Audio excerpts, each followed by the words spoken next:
isla na isa kilalang pinakabanal na lugar ng arkipelago sa katutubong relihiyon ng pre-Christian.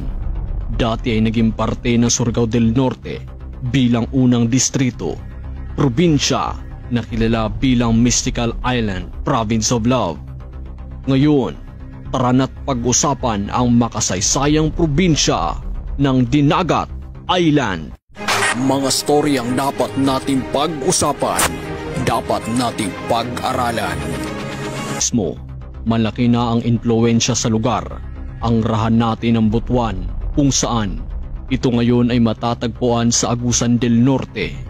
Ayon sa kasaysayan, ginawa itong entry point ng rahan natin ng Ternate upang atakihin ang rahan natin ng Butuan, rahan natin ng Cebu at mga katutubong mamamayan sa Anda Peninsula ng Bohol at ang Kingdom of Dapitan na kalaunay nalipat sa Hilagang Zamboanga matapos mawasak ang Kingdom of Dapitan.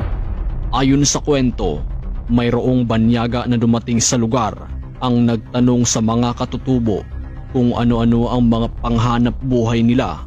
Sinabi ng katutubo na ang kanilang hanap buhay ay pagsasaka at pangingisda. Nagtanong muli ang banyaga kung saan silang lugar nangingisda nang walang atubiling sinagot ng katutubo. Dinhi ni ini na dagat, at dito pinaniniwalaan nagmula ang salitang Dinagat. Bagaman isa sa bagong probinsya sa bansa, ang mga pamayanan sa Dinagat Island ay kilala na ito sa panahon ng Espanya na naging resulta ng migration ng mga tao mula sa probinsya ng Bohol at Leyte.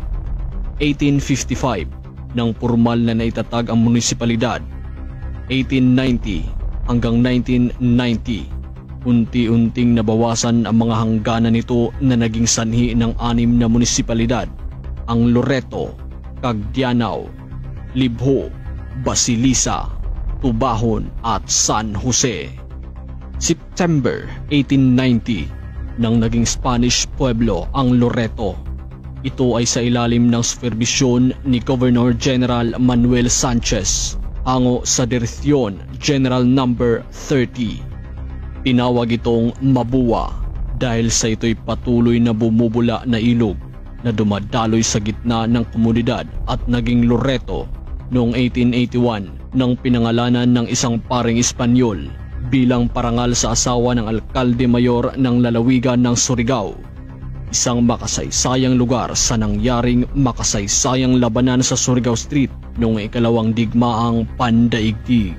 December noong 1959, nabuo ang munisipalidad ng Cagdianao sa ilalim ng Executive Order 367. Nagmula sa salitang Espanyol na kada dia linaw, na ibig sabihin ay araw-araw ay mapayapa. Ngunit ang iba ay sinasabing ito ay mula sa Visayan word na taga-Danau o ibig sabihin ay ang mga tao sa lawa. Pebrero noong 1960, nabuo naman ang munisipalidad ng Albor. Ito ay sa ilalim ng Executive Order 381. Ang Albor ay nagmula sa apelyido ng mga mayor ng Loreto at Dinagat na sina Alfaro at Borja, ngunit napalitan ng pangalan bilang Libho noong July 17, 1967. Ito naman ay nagmula sa salitang libuon na isang uri ng kabibe. Republic Act No. 4986 ang dahilan naman ng pagbuo ng munisipalidad ng Rizal noong June 17, 1967, ngunit napalitan noong June 1969 at napalitan ng pangalan na tinawag na Basilisa. Ito ay sa ilalim ng Republic Act No. 5775. Ang Tubaho naman na dating barangay ng Loreto ay naging munisipalidad noong June 21, 1969 sa ilalim naman ng Republic Act 5643.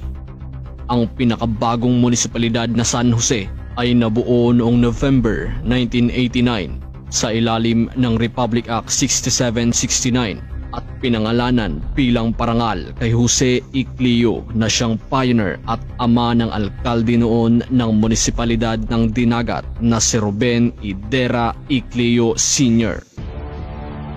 Ang probinsya ng Dinagat Islands ay naging parte ng unang distrito ng Surigao del Norte. April 12, 2011, hango sa Republic Act 9355, opisyal na naging probinsya ang Dinagat Islands.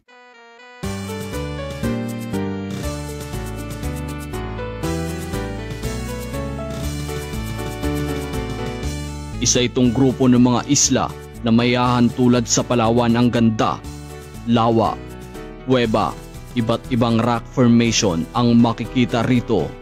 Ilang lugar na maihahan tulad sa ibang bansa. Ang Dinagat Islands ay isang probinsya na may magandang hinaharap sa industriya ng turismo. Iba't ibang atraksyon kada isla.